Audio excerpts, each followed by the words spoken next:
Thank y'all for joining with us today. We're here to the boathouse in City Point in Hopewell. We're here to talk to Chris Lloyd today. Chris is a Senior Vice President at McGuire Woods Consulting, but he's also the Director of Infrastructure and Economic Development for McGuire Woods. But not only that, he's also Vice Chair of the Site Selectors Guild, which is a international firm specifically related to site selection and those types of activities. So Chris, welcome here today. Great, thanks Keith. It's a pleasure to be here with you today. Thank you. Well, tell us about this study that you all did, Site Selectors did, concerning many different topics, but let's just start talking about one general of what about economic development and employment, specifically employment in Virginia. What do you see? Sure. What we did, the Guild is, as you noted, Keith, it's 50 of the most prominent site selectors all around the world. We probably got 35 members here in the U.S. and 15 overseas. And so when COVID hit, what we did is we surveyed our members back in April and then updated in June to ask our site selector colleagues who are representing a number of international and multinational companies what they were seeing, what kind of trends they were seeing in economic development, and specifically were companies pulling back with regards to what they were doing with regards to sites as a result of the COVID crisis. So we set a benchmark back in April and had some very interesting findings there and saw that yes, while companies were pulling back a little bit more, it was more putting projects on hold than really deferring them. And we also found in that earlier survey that site selection isn't something that you just turn on or off a switch. Companies are making decisions that are going to take sometimes years to develop, and then some, really it's a decision for 10 or 20 years. And so we found that while again people were delaying decisions, they weren't canceling projects. So we decided to re-benchmark that again in July and really confirm the same thing, that while the pipeline may feel a little empty right now, that there are still a lot of projects out there. And I think that's going to be good for Virginia and good for the U.S. itself, that projects are still moving forward. So there's still a lot to do with economic development. Always a lot to do, always a lot to do. As you know, we think about Virginia. What are you seeing on a Virginia landscape in relationship to this study that you did? Are we doing all right on a labor standpoint, or are we? We are. I mean, I think when you think about what's going on in the economy, and if you look at the statistics, and we're supposed to be driven by data now in this world, you look at the statistics for Virginia, and we don't have a lack of jobs in Virginia. Virginia's got, if you look at continuing unemployment claims, last week there were 330,000 people claiming unemployment in Virginia. Usually it's around 100 to 150,000. But the Virginia Employment Commission shows that there are 460,000 job vacancies in the state. What we've got is a mismatch between the skills that people who are unemployed have and the skills that people are looking for in from employers. And I think Virginia's not unique in that. And so what we've got is a lot of people who are unemployed who, unlike a normal recession, when the economy picks back up, they'll go back to their jobs. We've got industries that are being completely wiped out right now, particularly in the hospitality space and others. And so the goal we have as economic developers and site selectors and companies is to get people upskilled or reskilled to match up with the jobs that are either available now or that are being the types of jobs that are being created through this pandemic because of automation and artificial intelligence and other trends that were already starting in the economy that this crisis has accelerated. So along those lines, what are you seeing as some of the industries that we should be looking at? What are the hot industries from the Guild or maybe even from McGuire Woods perspective? Yeah, I mean, it should be no surprise e-commerce is very strong.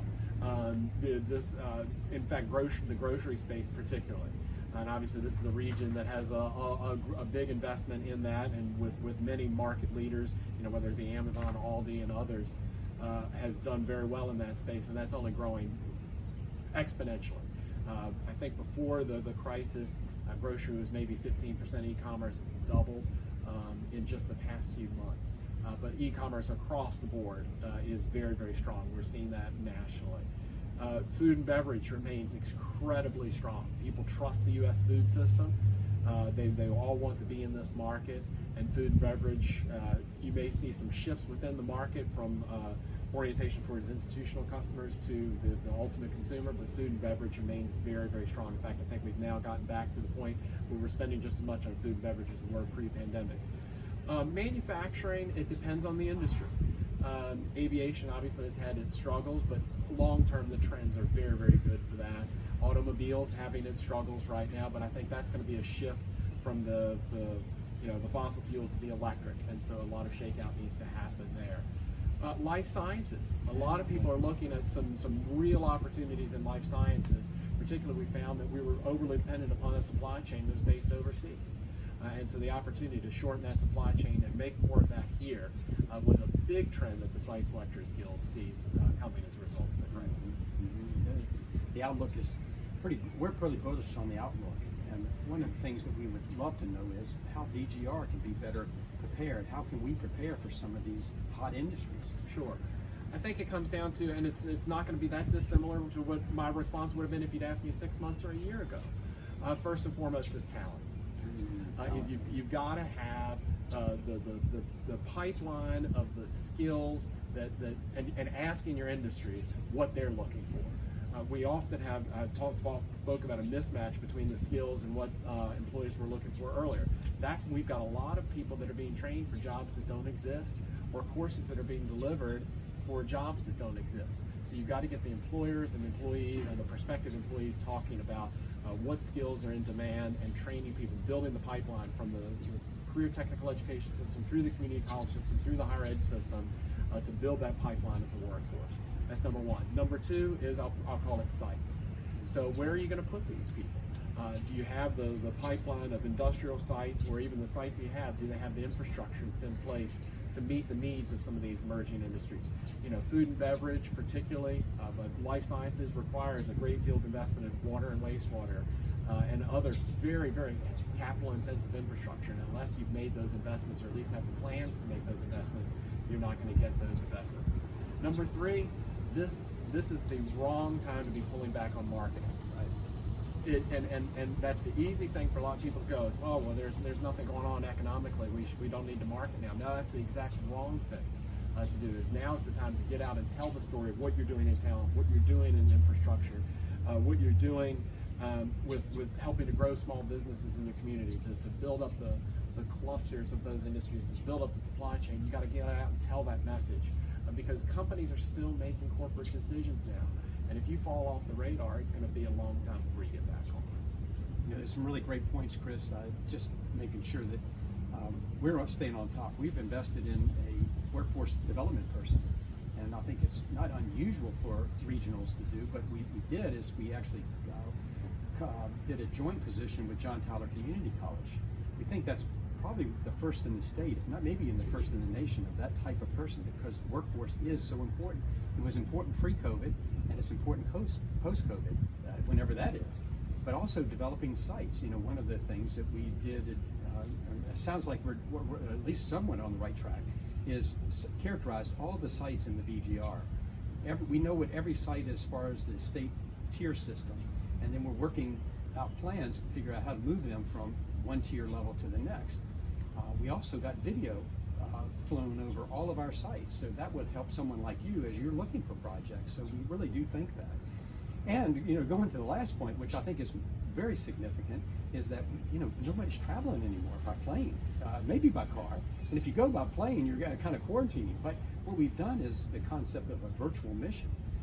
Every day we're waking up, figuring out who we can call, and having lead generation firms set up appointments. So whether it's one appointment or 2 appointments a day, or 3 or 4 a week, whatever that is we're always on as far as the marketing. And again, we're trying to get the message out that DGR is doing these things to get ready, because when we want to get it more than our fair share. So it sounds like we're on the right track. You absolutely are. The only other thing that I would add, Keith, and I know y'all are doing a good job with this, is staying in touch with your existing industries. Because right now, there's so much movement going on in corporate America of what plants are going to get investment and which ones are not. And that staying in touch with those existing industries is so, particularly at this time, when there's so much uncertainty in corporate America, staying in touch with them, and I know y'all are doing a good job of that, is so vitally important to see what can you be doing on that infrastructure, what can you be doing on training to pay attention to them, to make sure, because there's a competition among plants. And to make sure that your plant manager knows what you're doing in your community to make those sorts of investments, so that they can be your advocate at the corporate board table to make sure that the investments happen here and not somewhere else. Yeah. That's great advice, Chris. And we are doing that. We'd like to do more of it, but in this environment, it's a little bit interesting, to try to do that. Well, any last words that you would have for us? advice that you're seeing around? What's maybe some best practices that you might say, hey, you might want to think of this? Sure. You mentioned one is having someone dedicated to workforce. And I think not only from a position is that important, and obviously having the person aligned with the community college, but as I noted earlier, making sure that person is talking to your employers so that they truly find out what credentials, what courses do they need now, and which ones do they see going in the future is absolutely critical. Secondly, something else our guild survey noted was that we think that as you see reshoring and other activities, that a lot of that's going to happen in more mid-sized metro areas and rural areas. And getting the message out, that's why I talked about that marketing message earlier, getting that message out that this is a community that has those assets, that is still close to a number of very good markets in this country. I mean, ideally situated, between Washington, Richmond, Raleigh. I mean, some great markets for a lot of those industries of e-commerce, life sciences, manufacturing, food and beverage that I talked about earlier. Y'all just have a great position there and telling people about that. The main ones that I think about that right now are, and the other one is just, again, don't forget to just get your word out. I mean, it is so critical. The biggest mistake you can do is to scale back on your marketing efforts right now because people are captive. So, I'm finding that clients and site selectors have more time to be talked to, that they're willing to spend a little bit more time learning about a community so that, as the economy picks back up, which our survey found, and we really think by the end of this year, early next year, that prospect activity is going to really ramp back up so that people have that top-of-mind awareness of Virginia's gateway region. Chris, what do you think about investing in virtual site tours? Should we be getting prepared more deeply on the virtual side of that? You should be doing it whether it's COVID or not, because you got to realize corporate decision makers, once we get back to traveling, they're making decisions and looking at sites 24/7. And so the easier you make it for them to understand what's going on in your community when they're sitting in an airport lounge or they're in a hotel at night, the easier you can make that for them, the more you're going to get looks at an area. So if you can have videos regarding your site, you can show renderings of what a virtual office park would look like. The more data that you can provide on tax, and it's not just the virtual aspect, it's the financial side, it's the quality of life side. The more that you can tell that story in an online format, again, the better off you're going to be with getting to corporate decision makers. That's really good advice, Chris, and we thank you for that. Last question I have for you is really centers around the life sciences industry. The recent AMPAC flow, two local companies got together from a federal grant, and that has really opened our eyes to the possibility of pharmaceutical manufacturing. Again, you mentioned earlier farm shoring, and we're spending a lot of time investigating should VGR, and how VGR should be a part of this potential new cluster. Do you think that's a good way for us? You know a little bit about our infrastructure down here. You know that at one time Richmond and Petersburg was a pharmaceutical manufacturing hub, really, and now we have this opportunity. So any insight there that we could share? I think a lot of people forget that history, to be honest. They forget about the A.H. Robbins, and they forget about all what BI did in this community. And you're right. I don't think, this Virginia may not be well positioned on the research side as much as some of our neighbors to the north and south. Maryland and Raleigh really own that kind of the research space. But we have just such a rich history in the manufacturing, and they don't have the space for it nor the talent for it, particularly Maryland. Land is too expensive, the tax structure may not be necessarily beneficial for it. And I think if we can talk to Flow and other companies like that and figure out, again, how do we build that talent pipeline? How do we fill in the gaps in our infrastructure? How do we tell the story of that great that great history of manufacturing of pharmaceuticals? That's where the real opportunity is for this region, is getting inside the heads of the people that now need to take the product just from the laboratory to the manufacturing to the customer. And it's not just the manufacturing, it's the manufacturing of everything that goes along with it, with the delivery devices, with cold storage. Cold storage is what a lot of people are talking about is, if we're going to be making hundreds of millions of vaccines right now, where are you going to store them until they get delivered? And so it's the whole supply chain and everything goes along with that. And again, this is a region that's very well positioned to That's excellent, because we really do feel like that we're in a real unique spot to capture some of this, especially on the advanced manufacturing side. Well, Chris, I really do appreciate your time. Thank you for coming down to this beautiful location. As you can see, our river is a working river That's here. right. And this is a great place at the Boathouse at City Point. So really, thank you for your time, and thank you, audience, for listening. Happy to do it. Thank you.